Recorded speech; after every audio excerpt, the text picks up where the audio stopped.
நீங்களாம் ட்ராவல் பண்ண போகிற நீ சும்மாவே இங்கேயே பேசிகிட்டு இருக்கியா ட்ராவல் எங்கேயாச்சும் போகலையான்னு கேட்டீங்க.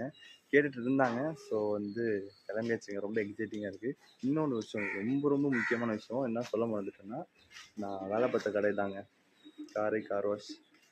இங்கே தாங்க நம்ம வந்து 2 வருஷம் வேலை பார்த்தோம். ஸோ இது மாதிரி தான் நம்ம கடை வைக்கணும்னு சொல்லிட்டு ஒரு ஆசையாக இருந்தேன். பட்டு ட்ராக்கே வேறு மாதிரி போயிட்டுருக்குங்க. இதுக்கு ஆப்போசிட்டில் இருக்கிற வீடு, இங்கே அந்த வீடு அந்த க்ரீன் கலர் இருக்குல்ல, இந்த வீடு தான் அந்த அண்ணனுக்கு. ஸோ அண்ணனும் கிளம்பி வந்துட்டாங்க. போமாண்ணே, மணி என்ன ஆகுது? 6 ஆகுது.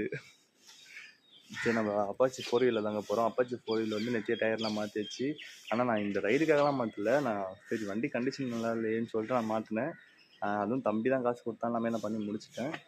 ஆனால் 12 மணிக்கு வந்து சொல்கிறாங்க இது மாதிரி போகலாம் வா அப்படின்னாங்க. செம்ம எக்ஸைட்டிங்காக இருக்குங்க. பார்த்துங்க, இதுதான் கடை. இந்த கடை எங்கே இருக்குன்னா வளத்தூரில் இருக்குங்க. வளத்தூர் உள்ள கடை இருக்குது. ஆசை